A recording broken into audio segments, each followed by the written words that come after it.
안녕하세요. 결혼한 지 반년 만에 시댁 살림살이 죄다 휩쓸어서 집 나온 30대 여성입니다. 진짜 제 얼굴에 침 뱉기 같을까봐 어디 가서 말도 못했는데 아무래도 결혼 사기를 당한 게 아닌가 싶을 정도로 억울해 죽겠어요. 마음 같아선 진짜 고소라도 하고 싶은데 친정 부모님은 그래도 이쯤에서 그만하고 잊어버리는 게 낫다고 고소하고 그쪽에서 질질 끌면 그것도 그것대로 답이 없다며 저를 말리시네요. 진짜 제가 미쳤다고 이 결혼을 왜 했던 건지 생각할수록 분통이 터집니다. 저는 사실 결혼 생각이 없었어요. 대학교를 졸업하자마자 목표하던 회사에 입사를 했는데 회사 생활이 제 적성에 잘 맞았거든요. 그래서 만사 제쳐놓고 회사 생활을 제 생활 1순위다 생각하며 몇 년을 보냈습니다. 다행히 능력도 있었고 나름대로 성과도 인정받아 같이 입사한 동기들에 비해 승진도 빨리 했어요. 커리어 우먼의 삶, 바로 제가 꿈꾸던 그런 생활이었죠. 그런데 2년 전 가장 친한 친구가 시집을 가면서 제 나름대로 충격 아닌 충격을 받았습니다. 제 친구도 저 못지않은 일 중독자였고 그래서 솔직히 저처럼 결혼 생각은 없는 줄 알았거든요. 그런데 어느 날 갑자기 연애를 한다고 하더니 1년도 안 돼서 시집까지 간다고 하니까 뭔가 묘한 배신감도 들고 걱정이 되기도 하고 그렇더라고요. 웃기죠? 아무튼 그러고 나서 솔직히 이렇게 살면 안 되겠다 그런 생각이 들대요. 그래서 가까운 몇몇 사람들에게 혹시 주변에 괜찮은 사람, 나랑 어울릴 것 같은 사람이 있으면 소개 좀 시켜달라고 했어요. 당장 결혼하고 싶다, 시집 가고 싶다 그런 건 아니었지만 그래도 연애라도 해볼까 하는 생각이에요. 그리고 다행히 얼마 지나지 않아 소개팅이 정말 줄줄이 잡히기 시작하더라고요. 그땐 솔직히 좀 내가 미쳤지 왜 그런 소리를 하고 다녔을까 싶을 정도였어요. 평일에 빡세게 일하고 주말에 쉬어야 되는데 이게 뭔 일인가 싶었거든요. 그래도 제가 먼저 해달라고 했던 소개팅이라 싫다 소리도 못하고 그렇게 주말이면 도살장 끌려가는 소마냥 소개팅 자리에 나가기 시작했습니다. 그리고 소개팅을 주선해준 지인들에겐 미안한 말이지만 어쩜 그렇게 눈에 들어오는 사람이 하나 없던지 제가 주제에 맞지 않게 눈이 높았던 걸 수도 있고요. 아무튼 시간이 갈수록 정말 후회막심이었어요. 내가 귀한 주말에 왜 이러고 있나 싶은 게. 그래서 더는 안 되겠다 못하겠다 싶어서 8번째 소개팅을 하던 날 오늘도 허탕치면 연애고 나발이고 포기라고 마음을 먹었었거든요. 그런데 바로 그날 남편을 만나게 되었네요. 약속 장소에 나가니 한눈에 봐도 긴장한 듯한 남편이 먼저 도착해 저를 기다리고 있었습니다. 그리고 저는 이미 앞서 여러 번의 소개팅을 했던 탓에 어떤 대화가 오가게 될지 예상하며 제 나름대로 남편을 이리저리 재보느라 정신이 없었고요. 그런데 남편이 대화를 끌어나가는 방식은 앞선 사람들하고는 전혀 달랐어요. 예측할 수 없었고 재미도 있었죠. 그리고 다행히 남편도 제가 마음에 들었는지 헤어지면서 바로 다음엔 언제 보겠냐며 자연스럽게 약속을 잡는데 그냥 그런 능글맞은 성격도 마음에 들었네요. 이후로 저희는 한 달 가까운 시간 동안 서로를 알아가는데 집중했어요. 남편은 저보다 2살이 많았고 이미 34이라는 적지 않은 나이였기에 결혼을 전제로 한 연애 상대를 찾고 있다고 했죠. 그리고 지금 돌이켜 생각해보면 제 눈에 콩깍지가 단단히 씌어있긴 했는지 저는 사실 결혼 상대를 찾고 있던 건 아닌데 저도 모르게 저도 그렇다고 했답니다.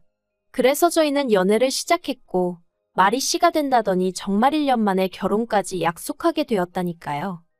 그런데 남편에게 프로포즈를 받고 처음 시댁에 인사를 드리러 갔던 날 저는 생각지도 못한 이야기를 듣게 되었습니다. 아버님이 하시는 말씀이 지금 저희가 결혼을 하면 금전적으로는 한 푼도 지원해 주실 수 없다고 하셨거든요.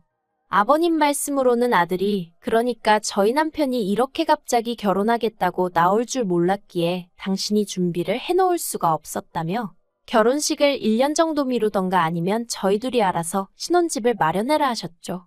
그리고 까놓고 저희가 아버님께 돈을 맡겨놓은 것도 아니고 아예 안 해주신다는 것도 아닌데 제가 뭐라고 이러쿵저러쿵 싫다 좋다 소리를 할 수 있었겠어요? 그래서 남편에게 어떻게 하면 좋겠냐, 결혼을 1년 미루는 게 좋겠냐고 물었습니다. 그런데 남편은 그건 절대 싫다고 아주 방방 뛰더라고요. 한시라도 빨리 결혼해서 우리 닮은 아들, 딸 하나씩 낳아서 안정적인 가정을 꾸리고 싶다 그런 이유를 대면서요. 그리고 저도 남편과 비슷한 생각이었어요.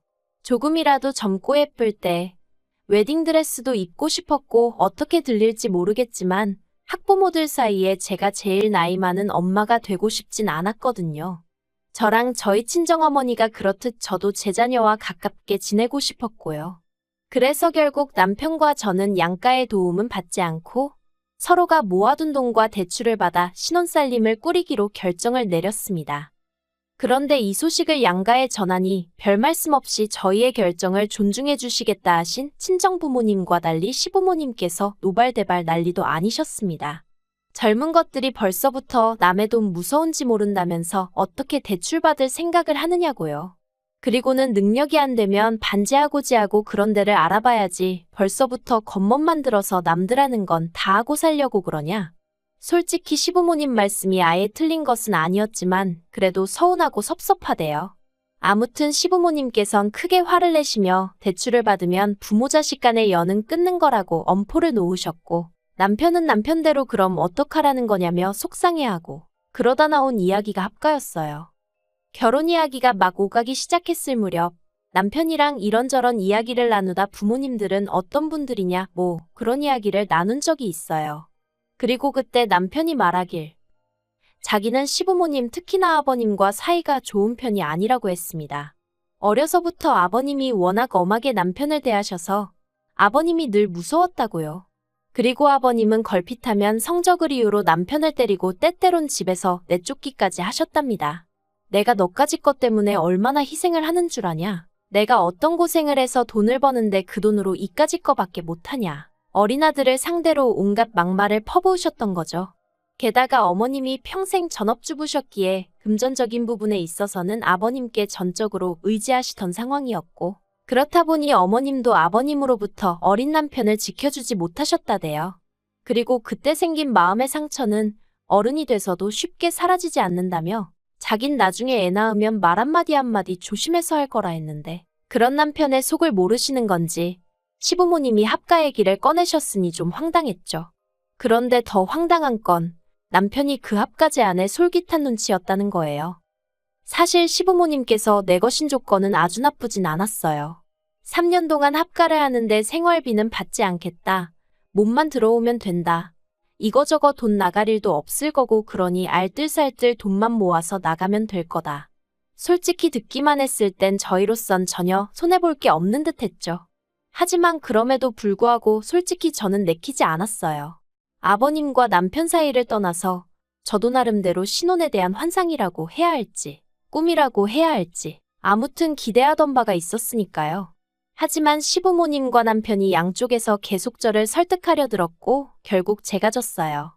신혼의 단꿈도 좋지만 현실적인 상황을 모른 척할 수는 없었거든요. 그리고 친정에서도 시댁에서 나름대로 배려를 해주시는 거니 무조건 싫다고만 할 게 아니라고 하셔서 그래서 그래 눈 딱 감고 3년 동안 돈 모아서 나오자는 생각으로 알겠다 했네요. 그래서 저희는 올해 늦은 봄 결혼식을 올렸고 그렇게 부부의 연을 맺었습니다.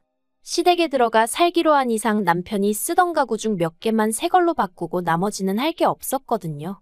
그래서 결혼 준비 자체는 그렇게 어렵지도 까다롭지도 않았어요. 그리고 처음 3-4달 동안은 시부모님도 정신적으로 무척이나 잘해주셔서 이 정도면 살만하겠다는 확신이 들었죠. 그런데 그런 와중에 시부모님께서 생각지 못한 말씀을 꺼내셨습니다. 세 사람 그러니까 제가 들어오기 전에는 불편한 것도 몰랐고 뭐 집이 좀 누추하단 생각도 안 들었는데 막상 제가 들어오니까 저보기가 부끄러울 정도로 가전도 낡았고 이래저래 신경이 쓰이신다는 말씀이셨죠. 그래서 냉장고며 TV며 기존에 쓰시던 가전제품들을 새로 바꿨으면 좋겠다. 그리고 심지어 제 수고를 덜어주시겠다며 세탁기도 바꾸고 건조기도 하나 들여놓으면 좋겠다. 그런데 몇 날 며칠을 했으면 좋겠다고만 말씀하시지 도통 행동에 옮기질 않으셔서 왜 그러시나 했더니 제 이야기를 들으신 친정어머니가 하시는 말씀이 저더러 맹추라며 말 뜻을 모르겠냐? 너더러 바꾸라는 거다. 그러시는 거예요. 순간망치로 머리를 한 대 맞은 듯 얼떨떨하더라니까요. 그리고 얼마 지나지 않아 어쨌든 그 당시까진 시부모님이 저에게 무척이나 잘해주셨고 친정어머니도 그 사실을 알고 계셨기 때문인지 친정어머니께선 2천만 원을 줄 테니 그 돈으로 가전제품을 바꾸라셨습니다. 사실관리비나 이런저런 공과금을 제외하고 저희가 지출하는 돈이라곤 가끔씩 장 보러 가면 그때 5에서 10만 원 정도 쓰는 게 전부였다 보니 해드릴까 싶은 마음이 들긴 하더라고요. 그리고 저도 어차피 같이 쓸 거고 그 정도 하면 나름대로 시댁에서 제 체면이 설 것 같기도 했죠. 그래서 친정어머니께 받은 돈으로 시부모님이 원하시는 냉장고, TV 세탁기, 건조기 등등을 장만했네요. 그런데 위에 나열한 제품들이 집에 배달되고 한 달도 되지 않아 아버님이 저희더러 나가라셨습니다. 저희가 싸가지가 없어서 같이 못 살겠다면서요. 그리고 그 싸가지 없다는 말의 이유가 저희가 둘 다 회사 일로 바빠 결혼식 직후 바로 신혼여행을 떠나지는 못했었거든요. 그러다 이제 좀 상황이 정리가 되어서 뉴욕여행을 계획했는데 시부모님 특히나 아버님께서 계속 딴지를 거셨습니다. 그런데 가서 뭘 먹으려고 그러냐, 거기 치안이 어떻냐, 볼 때마다 이건 뭐 가지 말라는 건지 싫은 소리를 해대시니 결국 듣다 못한 남편이 아버님더러 저희가 알아서 하겠다고 한마디 했거든요. 그랬더니 아버님께서 말이라도 지부모한테 같이 가자 소리를 안 했다고, 그래서 저희가 싸가지가 없는 거라고요. 분명히 신혼여행이라고 말씀까지 드렸는데 그걸 저희가 시부모님한테 같이 가자고 했어야 하는 거라는 게 말이 안 된다 싶었죠. 그런데 이 일로 저희 아버님께서는 영까지 끊자 소리를 하시면서 저희더러 마음에 안 든다고 나가라셨습니다. 하루빨리 짐 싸들고 당신 눈앞에서 꺼지라고요. 처음에는 그래도 아버님을 이해해 보려고 했어요. 그래서 제가 원래 그렇게 곰살맞은 성격이 아님에도 불구하고 아버님께 화푸시라며 애교도 부려보고 그랬거든요. 그런데 아버님이 저를 무슨 투명인간 보듯이 하시고 요즘 말로 정말 개무시를 하고 지나가시는 일이 반복되니까 저라고 기분이 좋을 리가 없었죠. 그래서 제가 어머님께도 도움을 요청했습니다. 어머님이 아버님과 저희 사이에서 중재를 좀 해주시면 안 되겠냐고요. 그런데 어머님은 정말 말 그대로 나 몰라라 하시면서 너희가 잘못한 거니 너희가 알아서 해라, 나도 중간에서 불편해 미치겠다는 말씀만 하시더라고요. 그리고 저도 사람인데 계속해서 싫은 소리 듣고 거절당하고 그러니까 소위 빈정이 상하더라고요. 정말 마음이 너무 상해서 내가 왜 이래야 하지 싶었어요. 막말로 내가 잘못한 것도 없는데 왜 아버님 비위를 맞춰드리느라 안 받아도 되는 스트레스를 받아야 하나 싶은 게, 그래서 남편한테 그냥 나가자고 했더니 남편이 제 눈치를 살살 보면서 조금만 기다려보래요.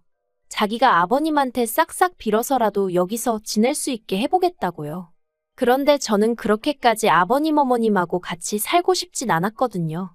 이렇게 표현하자니 그렇지만 그거 돈 몇 푼 모으자고 매번 별것도 아닌 일로 역성 내시고 영끈차 소리 하시는 분들한테 머리 조아려가며 비위 맞춰가며 그렇게 살고 싶지 않았어요. 그래서 남편한테 그럴 필요 없다. 나는 마음 정했다. 아버님 말씀대로 나가 살겠다 했습니다. 그랬더니 남편이 저더러 가족끼리 같이 살다 보면 큰 소리도 좀 날 수도 있고 그런 거지. 저도 며느리가 돼서는 대번에 나가겠다 하는 게 말이 되냐면서 자기는 평생 이거보다 더한 소리도 듣고 살았는데 저는 겨우 한 번이고 처음이지 않냐고, 근데 그걸 못 견디냐는 거예요. 많이 황당했어요.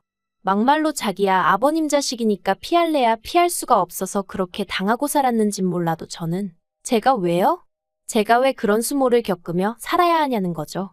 그래서 남편더러 평생 당하고 산 당신이나 앞으로도 계속 참으면서 살던지 하라고, 나는 그렇게는 못 산다 했습니다.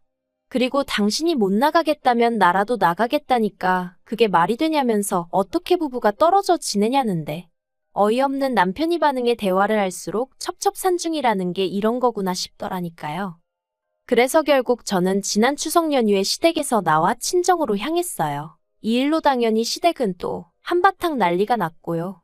어떻게 가시집 온 며느리가 명절에 가출을 하냐는 거였죠. 그래서 저도 어차피 제가 거기 있어봤자 아버님은 저를 못 본 척 투명인간 취급하시지 않냐. 그런데 제가 왜 거기 있어야 하냐고 받아쳤습니다. 인사는 받기 싫으시면서 저랑 말 한마디도 섞기 싫으시다면서 제가 부친 전은 드시고 싶으셨냐고요. 그랬더니 여차하면 봐줄까 했는데 도저히 안 되겠다며 가만 안 두겠단 말씀을 하시대요. 어이가 없어서 막말로 제가 아버님 자식도 아니고 가만 안 두면 뭐 어쩌시겠단 건지. 그래서 저도 더는 안 되겠다 싶어서 엊그제 친정아버지랑 같이 이삿짐 차 불러서 시댁에 갔어요. 다행히 현관 비밀번호라던가 그런 건 그대로였고 어머님 아버님도 안 계시길래 저희 친정어머니가 사주신 가전제품들하고 제 물건 싹 다 챙겨서 나왔네요. 그리고 남편한테 내 건 내가 알아서 챙겨가니까 앞으로 잘 먹고 잘 살라고 문자 하나 보내놨죠. 그랬더니 얼마 안 있다부터 핸드폰에 불이 나도록 남편과 시부모님이 번갈아가며 전화를 해대기 시작했습니다. 그리고 남편한테만 20번 넘게 전화가 걸려오고 나서야 뭐라 짓거리는지 드러나 볼까 하는 마음으로 전화를 받아봤어요. 그랬더니 남편이 이게 다 무슨 상황이냐면서 아무리 그래도 그렇지 그걸 다 가져가면 어떡하냐고 그럼 당장 자기 부모님은 어떻게 생활을 하시라는 거냐며 자기가 상황을 해결하겠다 하지 않았냐 그걸 못 믿고 이렇게 일을 키우냐 하는데 해결은 무슨 아버님이 이제나 저제나 눈길 한번 주시려나 하고 몸살이며 얹혀 사는 게 해결이냐고 쏘아붙였어요. 그리고는 나는 당신처럼 아버님의 밑도 끝도 없는 막말 못 들어드린다고 그런 분인 줄 알았으면 합가는 애시당초 하지도 않았다고 소리를 질렀죠. 그런데 남편 뒤쪽으로 아버님 목소리가 들려왔습니다. 전화 가는 건 상관없지만 물건들은 제자리에 돌려놓으라면서 그래서 그건 어디까지나 어머님 아버님하고 제가 같이 산다는 조건으로 제가 산 거지. 어머님 아버님 쓰시라고 사드린 거 아니니 김칫국 그만 드시라고 체하신다고 받아쳐버렸어요. 막말로 저희 친정부모님이 돈이 썩어나서 그 돈으로 시댁 물건들 바꿔주신 거 아니거든요. 저한테 잘해주신다 하니까 고마운 마음에 해주신 거지. 정말 어이가 없더라니까요. 그리고 오늘 지금 이 순간에도 남편에게선 계속해서 연락이 오고 있어요. 이제라도 정신 차리고 빨리 들어오라며 아버님도 많이 후회하시는 눈치라면서요. 하지만 전 그 말 안 믿어요. 후회하신다는 건 아마 제가 친정아버지와 시댁을 찾았던 그 시간에 집을 비우신 걸 후회하시는 거겠죠. 지금도 저희 시부모님은 보나마나 당신들 물건을 제가 훔쳐갔다고 생각하고 계실 거예요. 전화로도 신고하신다고 하셨거든요. 그런데 제가 제 돈 주고 샀고 영수증도 제 손에 있는데 그게 왜 도난이라는 건지 뭐 경찰한테 전화 한 통 걸려오지도 않네요. 저도 이래저래 벼르고 있어서 경찰한테 전화 한번 오면 좋겠는데 말이에요. 아무튼 결혼한 지 반년 만에 참으로 남사스럽게 이게 무슨 일인가 싶어요. 이혼이야 뭐 그놈의 청약 덕분에 혼인신고를 안 해서 그냥 일이 돌아서니 남남이 되어버려 다행이다 싶기도 하고 진짜 퍼붓고 싶은 말이 산더미인데 경황이 없어서 다 못하고 나온 게 한스러울 뿐입니다. 똥이 무서워서 피하는 게 아니라 더러워서 피한다는 말 정말 딱 제 기분이라니까요.